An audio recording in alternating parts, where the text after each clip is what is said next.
Welcome back to my channel. So we are going to start our new chapter number 3 of साहित्य सागर class 9th ICSE महायज्ञ का महत्व पुरस्कार ठीक है।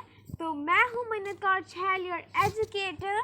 तो मैं सच बताऊँ तो आपके लिए सबसे ज़्यादा डिफ़िकल्ट ये है कि आपके एग्ज़ाम्स चल रहे हैं, है ना।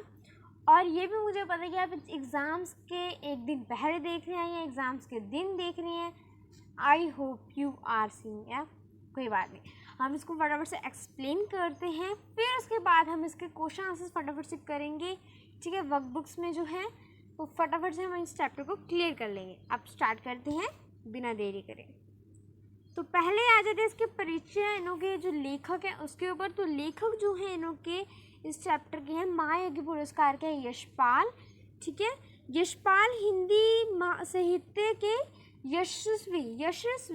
यशस्वी का मतलब होता है प्रसिद्ध। ओके, कथाकार हैं। इनका जन्म 3 दिसंबर 1903 ई में फिरोजपुर छावनी में हुआ और इन्होंने गुरुकुल कांगड़ी तथा नेशनल कॉलेज लाहौर में शिक्षा प्राप्त की है। ठीक है, विद्यार्थी जीवन में क्रांतिकारी आंदोलन में भाग लेने के कारण उन्हें कारावास का दंड भुगतना पड़ा।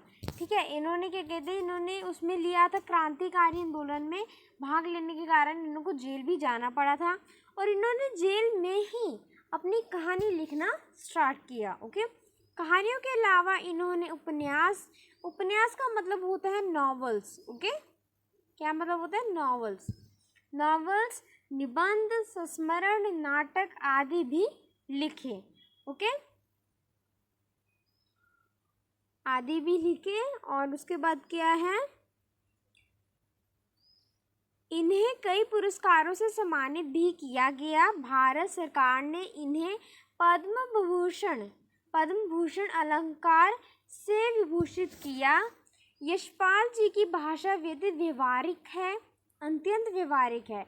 इनका साहित्य शिल्प इतना सशक्त है कि विचारों की अभिव्यक्ति में उनकी साहित्यिकता कहीं भी क्षीण नहीं हो पाई है। ठीक है, और 26 दिसंबर 1966 को इनका निधन हो गया था। ओके, 26 दिसंबर 1966 को इनका निधन हो गया था। ओके, सो ये तो था हमारे कहानी के लेखक के बारे। चलो अब चलते हैं सीधा चैप्टर पे। ठीक है, तो चैप्टर पे आ जाते हैं। ओके, तो मैं सच में बताऊँ ना, ये मैंने उसकी जहाँ से पीपीटी निकाली थी ना, तो वहाँ पे यहाँ पे 2 दिखा रहा था, तो ये होना चाहिए क्या 3। तो हम इसको 3 कर देते हैं। क्या जा रहा है? अच्छे से इसको रेस कर देते हैं और ये कर दिया हमने यहाँ पे 3। ओके, तो आ जाते हैं हमारे चैप्टर पे। थोड़ा इसको कर लेते हैं जूम। ओके, ठीक है। एक धनी सेठ थे, अत्यंत विनम्र हैं और उदार। ठीक है, तो एक धनी सेठ थे जो विनम्र भी थे और उदार भी थे। ठीक है, क्या आप मुझे बता सकते हैं विनम्र का मीनिंग क्या होता है? विनम्र मतलब होता है जो सुशील, शांत मन के। ठीक है, और क्या कहते हैं, उदार का मतलब होता है जो बहुत दयालु टाइप के। धर्म प्रयाणे का मतलब होता है धर्म का पालन करने वाला। ठीक है, ये करने वाला, इतना कि कोई साधु संत उनके द्वार से निराश नहीं लौटता था। ठीक है, तो ये इतने धनी सेठ थे कि ताकि कोई इनके दरबार से साधु संत भी निराश होकर नहीं लौटता था। ठीक है, और भरपेट भोजन पाता। सेठ ने बहुत से यज्ञ करवाए, तो सेठ ने बहुत से यज्ञ करवाए थे और दान में ना जाने कितना धन दीन दुखियों को दिया था। और क्या कहते, इतने यज्ञ कराए और दान में पता नहीं कितना धन उन्होंने दीन दुखियों मतलब कि जो क्या कहते हैं, जो बहुत दुख है गरीब लोगों को बांटा था। ठीक है, ओके। अकस्मात का मतलब क्या होता है, कोई मुझे बताएगा? अच्छा, कमेंट बॉक्स में बताना अकस्मात का मतलब क्या होता है। तो for a time I will tell you. तो इसका मतलब होता है अचानक, अचानक दिन फिरे और सेठ की आर्थिक स्थिति खराब हो गई। ठीक है, तो क्या कहते हैं अचानक। अब तो आपको पता है हर व्यक्ति के दिन एक जैसे नहीं रहते। अब कभी जो कोई इंसान गरीब है तो वो कभी गरीब नहीं रहता है, वो अमीर हो जाता है। अमीर तो होता है, एक दिन तो अमीर होगा। ठीक है, अब कोई अमीर है तो वो हमेशा अमीर नहीं रहता, वो गरीब तो होगा एक दिन, है ना। तो ऐसे ही कि दिन बदलते हैं। नौबत यहाँ तक आ गई कि सेठ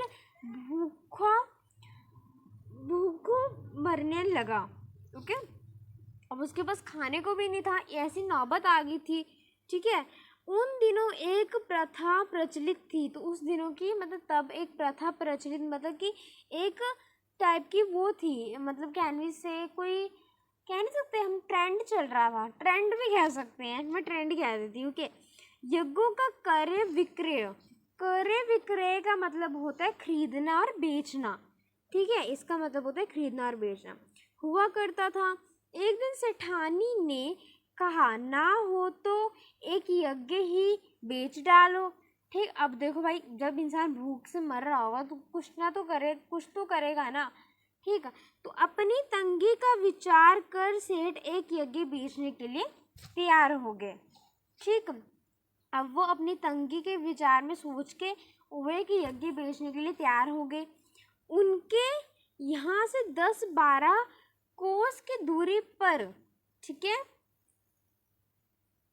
10-12 कोस की दूरी पर एक कुंदनपुर नाम का एक नगर था।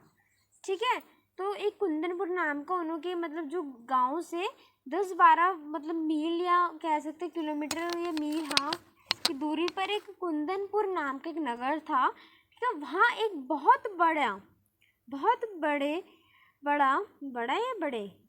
बड़े सेठ रहते थे। तो वहाँ पे बहुत सारे सेठ रहते थे। ठीक है, लोग उन्हें धना सेठ कहते थे। तो उनको उस नाम से जानते थे, किस नाम से जानते थे, धना सेठ कहते थे। ठीक है, उस नाम से। उनकी सेठानी को कोई देवी शक्ति प्राप्त थी। तो उनकी जो वो थी, वाइफ थी, उनकी पत्नी थी, तो उनको कोई देवी शक्ति प्राप्त थी जिससे वह तीनों लोगों की बात जान लेती थी।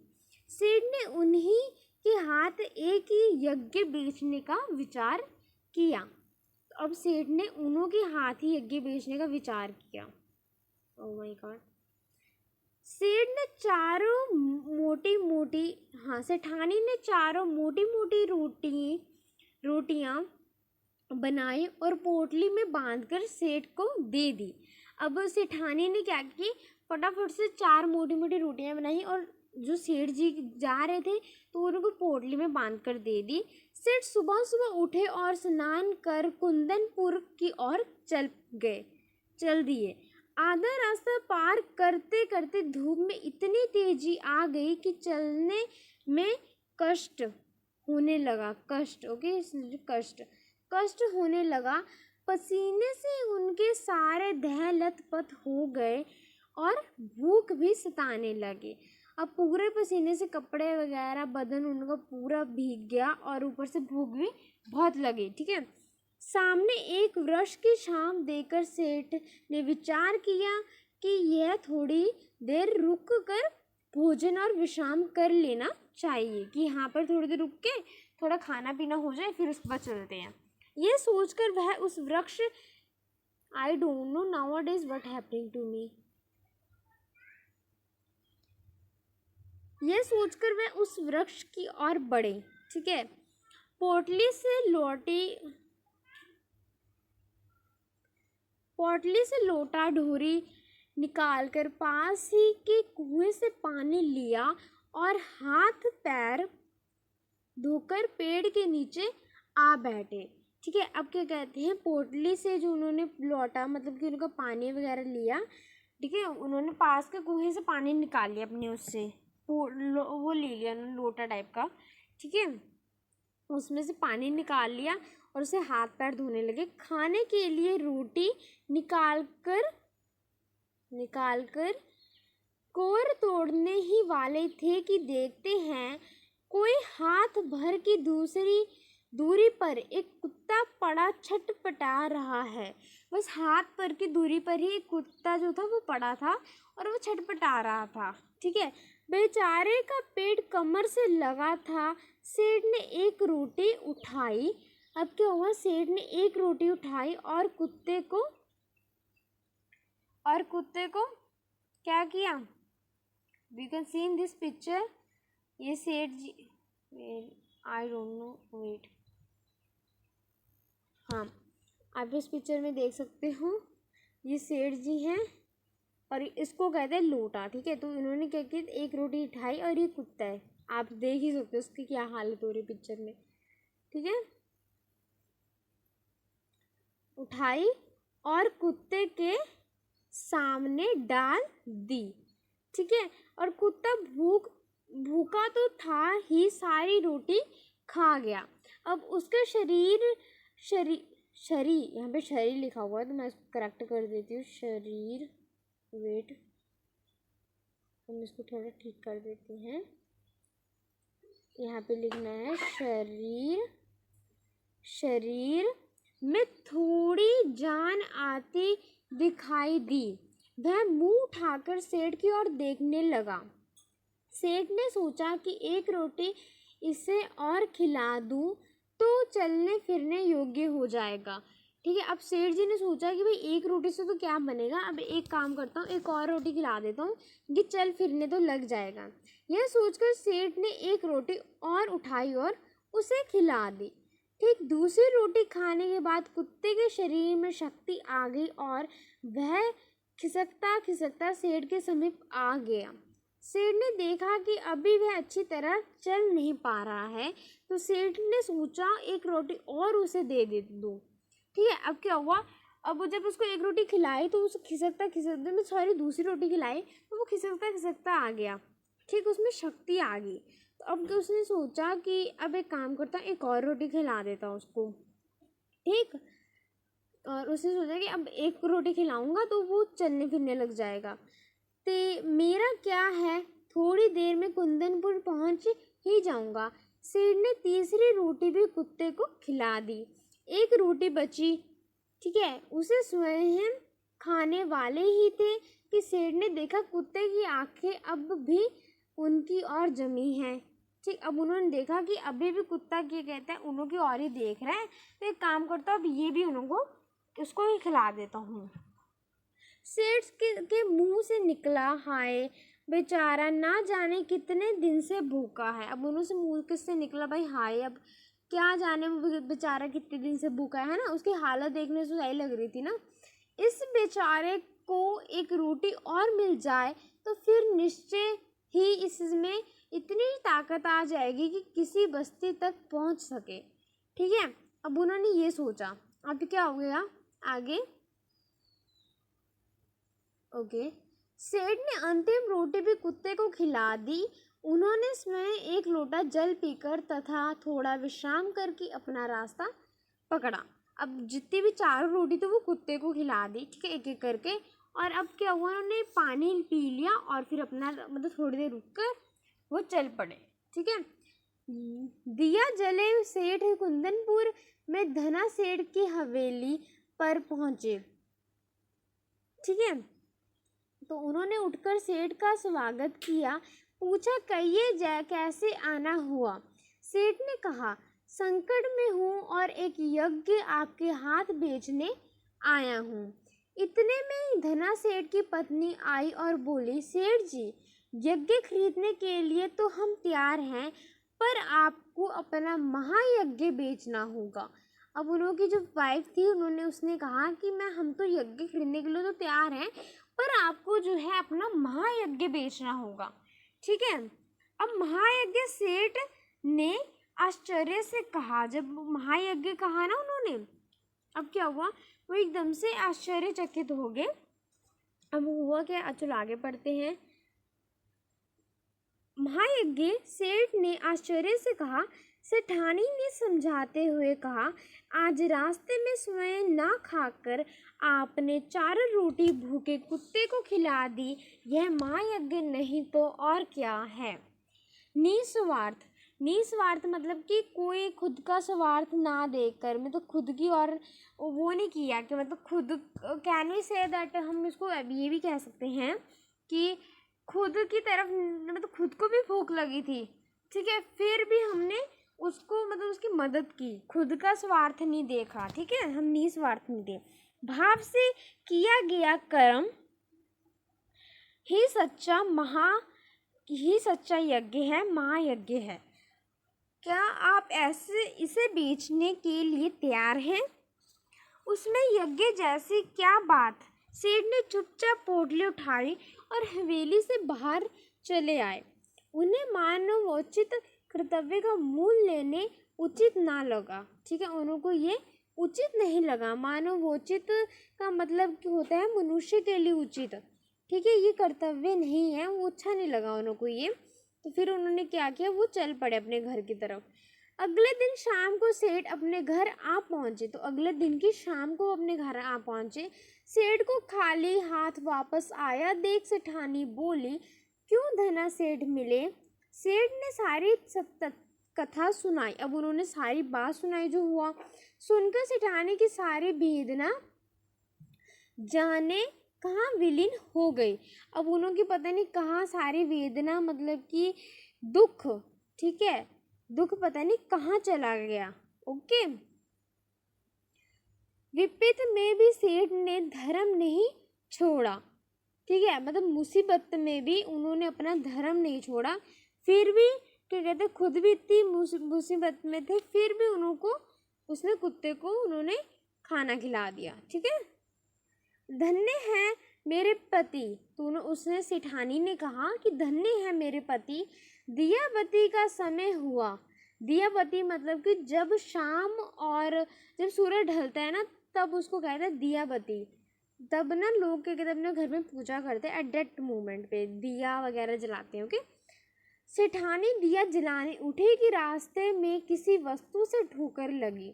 अब वो सेठानी जी जो थी वो दिया जलाने के लिए जा ही रही थी कि उनकी रास्ते में किसी चीज़ से ठोकर लग गई, गिरते गिरते बची। जैसे तैसे दिया जलाकर देखा कि फर्श के पत्थर पर चौका ऊपर हो गया है, ठीक है, कि मुझे जो होता है ना, फर्श होता है तो वो थोड़ा ऊपर को हो रहा है, देख रहा उन्होंने।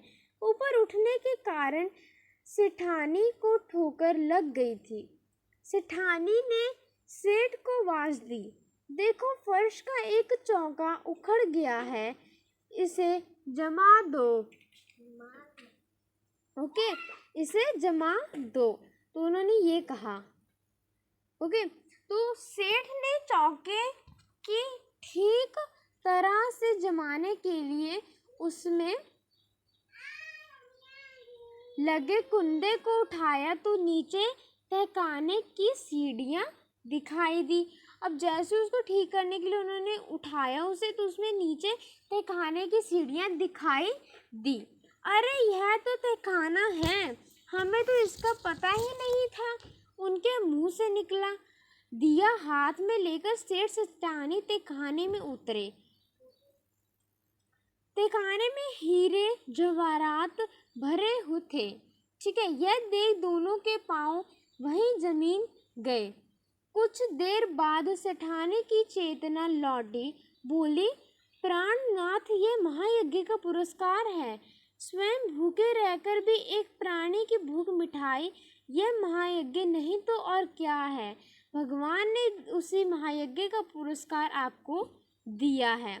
सेठ ने मन ही मन भगवान से प्रार्थना की, हे भगवान, स्वयं कष्ट सहकर दूसरों के कष्ट कम कर सकूं, ऐसी शक्ति मुझे देना। ओके, तो ये जो थी, ये पूरी जो थी कहानी थी, ठीक है। तो आई होप आपको ये अच्छी लगी होगी।